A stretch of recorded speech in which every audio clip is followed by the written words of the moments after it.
भागलपुर के नाथनगर थाने के दरोगा धर्मेंद्र कुमार पर उनकी पत्नी ने दूसरी महिला के साथ आपत्तिजनक स्थिति में होने का आरोप लगाकर जमकर हंगामा किया। गुरुवार को दरोगा की पत्नी नाथनगर थाने के कुछ दूर में स्थित एक मकान में पहुंच गई, जहां दरोगा के दूसरी महिला के साथ होने का दावा किया जा रहा था। पत्नी ने काफी हंगामा किया, जिसे सुन आसपास के लोग जुट गए। पत्नी का आरोप है कि पति का दूसरी महिला के साथ संबंध है। हाल में 1 माह पहले भी उन्होंने हंगामा किया था, तब नाथनगर इंस्पेक्टर ने समझा बुझाकर उन्हें शांत कराया था। दरोगा की पत्नी का आरोप है कि पति उन पर कोई ध्यान नहीं देते। हालांकि हंगामा सुनकर नाथनगर थाने की पुलिस कर्मी ने स्थिति संभाली। बताया जाता है कि पत्नी बच्चे के साथ नाथनगर आई थी। हालांकि दरोगा और पत्नी को फोन लगाया गया, पर फोन दोनों में से किसी ने नहीं उठाया। नाथनगर इंस्पेक्टर राजीव रंजन सिंह ने बताया कि दरोगा की पत्नी ने लिखित शिकायत नहीं दी है। मामले की जाँच की जा रही है।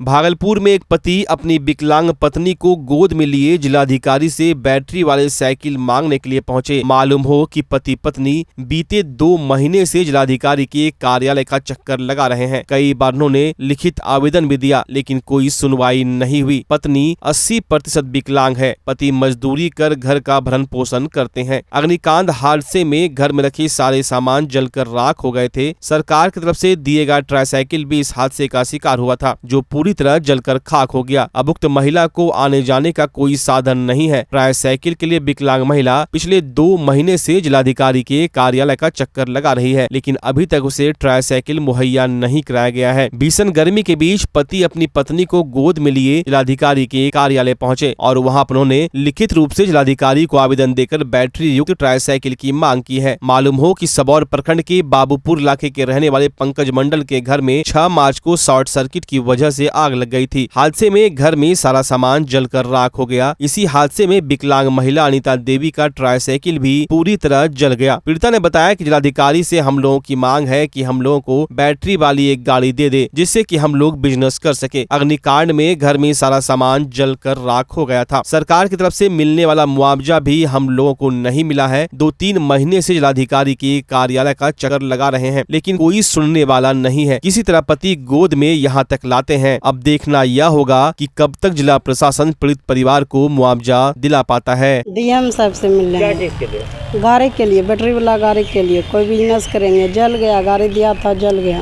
तो कैसे जला? शॉर्ट सर्किट से आग लगा था घर में? हाँ, कब जला था? 6 तारीख को 2 महीना हो गया ऊपर, और दौड़ रहे हैं यहाँ पर। कोई सुनवाई नहीं अभी हो रहा है। तो हैंडीकैप है आप? हाँ, हैंडीकैप है, 80% है। तो यहाँ पर भी जो कार्यालय आए तो आपको कोई बिल के ये सब नहीं मिला? नहीं, अभी घूर के गए हैं। तो कौन गोदी में लेके आपको आ रहे हैं? हस्बैंड। गोद में करके? हाँ। यहाँ कितना दिन से दौड़ रहे हैं? 2 महीनों से, 2-3 महीनों से दौड़ रहे हैं। मुआवजा सब भी नहीं मिला? कुछ नहीं। वो शॉर्ट सर्किट से चेयर गाड़ी दिया था बैटरी वाला, वो जल गया। हाँ। और मुआवजा नहीं मिला है। वही सब लाने के लिए डीएम के पास आए हैं। 2 महीना प्लस हो गया। नहीं, वहाँ पे आए थे लेकिन मिला नहीं था। कितना परेशानी? वो पूरा परेशानी है। केरल रोटरी क्लब के सदस्य बीजू बीपी ने देश को केरल की तरह साक्षर बनाने के लिए बैंक की नौकरी छोड़ दी है। 1 जनवरी को कन्याकुमारी से यात्रा शुरू की और 165 दिनों में भागलपुर पहुंचे। इस क्रम में उन्होंने 24,000 छात्र छात्राओं से संपर्क किया। उन्होंने बताया, हमारा लक्ष्य 800 दिनों में देश का भ्रमण करना है। इस दौरान 2 थीम पर काम करना है, एक बालिका सशक्तिकरण और दूसरा साक्षरता मिशन। इसमें ईच वन टीच वन पर काम हो रहा है। अब तक 115 संस्थाओं से संपर्क किया और साक्षरता के प्रति समाज के लोगों को जागरूक करने की अपील भी की। उन्होंने बताया कि वो एक्सिस बैंक में बड़े पद पर थे। नौकरी के दौरान बड़ी संख्या में अंगूठा लगाने वाले लोगों को देखकर वो चिंतित हो गए। तब से नौकरी छोड़कर इस अभियान में जुड़ गए हैं कि केरल की तरह हर राज्य को साक्षर बनाना है। और ये साक्षरता मिशन जो है, ये रोटरी क्लब के मुताबिक हम कर रहे हैं। रोटरी इंडिया लिटरेसी मिशन का प्रोग्राम है ये, ईच वन टीच वन, इसको हम दीक्षा कहते हैं। तो हम देखेंगे ना, तो हमारा भारत स्वतंत्र होकर अब we are going to celebrate 77 years of independence. और मगर हमारा साक्षरता परसेंटेज आप देखेंगे तो इट इज़ ओनली 75%। तो प्रधानमंत्री जी ने जब हमें हमारा रोटरी टीम से जब बात हुआ तो उन्होंने रिक्वेस्ट किया कि हम जब 80 वर्ष मनाएंगे स्वतंत्रता का, तब हमारा परसेंटेज ऑफ लिटरेसी मिशन का लिटरेसी रेट 80% हो जाए। तो ये 5% बढ़ाने का कोशिश हम कर रहा हूँ। अब 3 साल हैं, तो 5% आप देखेंगे तो बहुत छोटा है, मगर हमें तो 50 लाख इंडियंस को टीच करना है। एक मॉड्यूल हम बनाए हैं, वो बहुत आसान मॉड्यूल है, 60 डे का क्लासेस है। सो 6 कक्षा में पढ़ते एक बच्चा भी ये मॉड्यूल से टीचर बन सकता है, साक्षरता मिशन में टीचर बन सकते हैं। आज का हम देखेंगे ना, आज मैं यहाँ एक इंस्टीट्यूट पे गया था, टैली इंस्टीट्यूट पे गया था, तो वहाँ जो 40 बच्चे थे, आई मीन स्टूडेंट्स थे who are participating in the programme, वो 40 ने एग्री किया वॉलंटियर करने के लिए। वो 40 students have agreed that they will teach each one. So rotary भी है हमारे ये इस उद्यम में, रोटरी का ही उद्यम है ये। तो यहाँ भी भागलपुर और पूरे बिहार में हम रोटरी के मुताबिक हम इसको आगे बढ़ाएंगे, क्योंकि बिहार में ही ज़्यादातर निरक्षर है। कहाँ से शुरू किए हैं आप ये मिशन और कहाँ एंड करेंगे? तो कन्याकुमारी से स्टार्ट किया है। सो इन 800 डेज़ में हम एंड करेंगे त्रिवेंद्रम पे। आई एम फ्रॉम त्रिवेंद्रम, मेरा घर त्रिवेंद्रम है, तो हम एंड करेंगे त्रिवेंद्रम पे। अगर आप अपने बच्चों की हकलाहट, तुतलाहट या मूक बधिरता को लेकर चिंतित हैं या बढ़ती उम्र के साथ बहरेपन की समस्या से परेशान, तो चिंता छोड़िए, क्योंकि अब भागलपुर में आ गया है इन सब का समाधान। Nirala speech and hearing clinic. Audiology, speech therapy के साथ साथ विश्व स्तरीय best digital hearing aid with rechargeable and Bluetooth facility. तो आज ही सुनने की जांच कराएं तथा सुनने की मशीन लगवाएं। निराला स्पीच एंड हियरिंग क्लिनिक। हमारा पता है बड़ी पोस्ट ऑफिस के सामने, मेट्रो मिर्ची रेस्टोरेंट तथा सेंट्रल बैंक वाले रोड में, भागलपुर। मोबाइल 7050193341। हमारी 2 और भी शाखाएं हैं, पूर्णिया में Panchvati complex, Bihar talkies road, line Bazar Purnia, और अररिया में टाउन हॉल के सामने वाले मिर्जा गालिब रोड में, AB मेडिकल के समीप। नमस्कार, मैं डॉक्टर अजय कुमार सिंह, शिशु रोग विशेषज्ञ, बिहार झारखंड में अग्रणी। मेरा स्नेह अस्पताल जो सबसे पहले बिहार झारखंड में कृत्रिम श्वसन मशीन यहाँ आया, ब्लड गैस एनालाइजर आया, और एक नायाब मशीन क्रिटिकल जो देर से रोए बच्चे में इलाज में बहुत सक्सेसफुल है, और वह विकलांगता से बचाता है और बचने की संभावना बढ़ती है। वो मशीन जो देर से रोया बच्चा है उसमें 3 डिग्री कम टेम्परेचर पर रखा जाता है और 3 दिन के लिए रखा जाता है, लेकिन वो 6 घंटे के अंदर उसको उसमें रखना पड़ता है। तो आप इसका लाभ उठाएं। और दूसरी बात, जो आयुष्मान योजना है उसके तहत 5 लाख का चिकित्सा आप अपने नवजात के लिए, बच्चों के लिए आप यहाँ उपलब्ध है, उसको ले सकते हैं। ध्यान रहे कि 5 साल के कम के उम्र में के बच्चों को आयुष्मान कार्ड की अलग से ज़रूरत नहीं है। यदि आपके माता पिता ये का नाम है तो वो इसमें लाभुक हो सकता है और आप इसका लाभ उठा सकते हैं। धन्यवाद।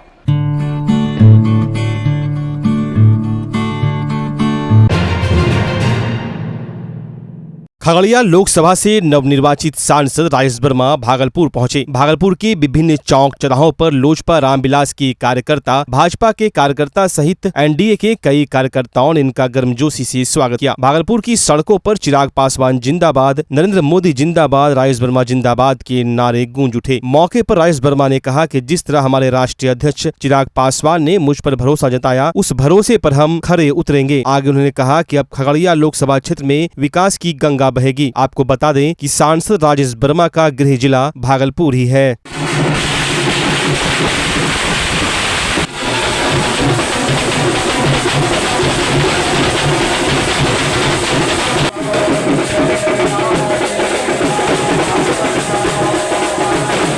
इसमें कोई दो मत नहीं कि मुझे राजनीतिक रूप से जो पहली पहचान दी वो इस भागलपुर शहर ने दी, भागलपुर के लोगों ने दी, जिसके लिए मैं हमेशा इस शहर के प्रति ऋणी हूँ। और मेरा हमेशा मेरे हृदय में भागलपुर तो रहता है और कार्य क्षेत्र पहचान भागलपुर ने दी और अब कर्म भूमि जो है खगड़िया के लोगों ने मुझे कर्म भूमि के लिए खगड़िया का सांसद के रूप में मेरा चयन किया। मैं इसके लिए खगड़िया के भी तमाम नौजवान साथियों को, अभिभावकों को, माताओं को, बहनों को, एनडीए के तमाम हमारे कार्यकर्ताओं को और पदाधिकारियों का धन्यवाद देता हूं, जिन्होंने इस भीषण गर्मी में जिस तरीके से पूरे चुनाव में न दिन देखी न रात देखा और उन तमाम लोगों के परिश्रम का नतीजा रहा कि खगड़िया से मैं 1,61,000 की मार्जिन से चुनाव जीत कर आया। मैं इसके लिए सबका धन्यवाद देता हूं और जिस तरीके से भागलपुर के लोगों ने आज सम्मान, प्यार और आभार किया है, मैं उन सब का दिल के गहराई से धन्यवाद व्यक्त करता हूं और आप सबको ये विश्वास दिलाता हूं कि जहां भी भागलपुर के लिए भी मेरी आवाज़ मुझे उठानी होगी, बेहिचक मैं भागलपुर के लिए भी अपनी आवाज़ को बुलंद करूंगा। और मुझे पता है कि भागलपुर की भी प्राथमिकताएं क्या हैं, उस पर हम लोग सब मिलकर, यह सुखद है कि यहाँ से भी एनडीए के हमारे सांसद बड़े भाई अजय मंडल जी जीत कर गए हैं। तो बिल्कुल अब भागलपुर से एक नहीं 2-2 सांसद भागलपुर को लोगों को मिला है। तो बेहिचक हमारे बड़े भाई सांसद अजय मंडल जी भी अपनी आवाज़ को बुलंद करेंगे और जहां मेरी ज़रूरत होगी मैं भी उनके साथ आवाज़ से आवाज़ मिलाकर भागलपुर की, खगड़िया की सेवा तो करूंगा ही, साथ ही साथ जहां भी भागलपुर के लिए आवाज़ उठानी होगी हम लोग भागलपुर के लिए भी आवाज़ उठाएंगे। पुलिस मुख्यालय के निर्देशानुसार ऑपरेशन मुस्कान के तहत मोबाइल बरामदगी हेतु निर्देश दिया गया है। इस पर अमल करते हुए एसएसपी के निर्देशन साथ ही पुलिस अधीक्षक नगर की निगरानी में कार्य कर रही डीआईयू टीम एवं थाना ने वर्ष 2024 में द्वितीय फेज में आज कुल 30 मोबाइल, जिसकी कीमत करीब 4.5 लाख रुपए है, को बरामद कर वास्तविक मोबाइल धारकों को सुपुर्द कर दिया। बता दें, भागलपुर पुलिस द्वारा वर्ष 2023 में 304 मोबाइल, 2023 के प्रथम फेज में 25 मोबाइल तथा आज 30 मोबाइल अर्थात कुल 359 मोबाइल, जिसकी कीमत करीब 50 लाख को बरामद कर वास्तविक मोबाइल धारकों को सुपुर्द किया गया है। खोए हुए मोबाइल पाकर लोगों के चेहरे खिल उठे। पुलिस मुख्यालय के निर्देशानुसार ऑपरेशन मुस्कान जो चलाया जा रहा है, जिसमें गुम हुए मोबाइल की हम लोग प्राप्ति कर उनके स्वामित्व को सौंपते हैं। इस बार कुल 25 मोबाइल सौंपा गया है और अब तक कुल 384 मोबाइल, जिसकी कीमत लगभग 60 लाख रुपए है, जिसको हम लोगों ने उनके स्वामित्व को सौंपा है। इस बार एक लगभग काफ़ी महंगा मोबाइल भी, तकरीबन 1 से 1.5 लाख रुपए की मोबाइल भी थी, तो उनके द्वारा भी बहुत धन्यवाद प्रकट किया गया है। इसमें हमारी टीम लगी हुई थी, डीआईयू की टीम और थाना की टीम, और लोगों से भी अपील है कि अगर मोबाइल उनका गुम हो जाता है तो तुरंत सूचना थाना को दें और अगर किसी तरह की समस्या होती है तो उसमें हम लोग का जो सरकारी नंबर उपलब्ध है उस पर हम लोग को सूचित करें। उनकी जो है मोबाइल खोजने का हम लोग प्रयास करेंगे और जल्द से जल्द उनके मोबाइल को रिकवर करके उन तक हम लोग पहुँचाएंगे। लोगों को दिया गया आज कुल 25 मोबाइल हम लोग देने के वितरण करने के लिए रखे हुए थे। इसमें से कुल 20 लोग आए हैं, इनको दिया गया है और बाकी अन्य मोबाइल भी जो है उनको अगले चरण में सौंप दिया जाएगा। बहुत खुशी का पल है ये। पहले जब मोबाइल खोया करता था तो हम लोग उम्मीद नहीं रखते थे कि मोबाइल वापस मिल पाएगी, लेकिन आज मोबाइल मिल जाने के कारण मैं यहाँ के पुलिस अधीक्षक और डीआईयू की टीम को बहुत बहुत धन्यवाद देता हूँ। ये इनका ही प्रयास था कि मेरा खोया हुआ मोबाइल वापस मिल सका।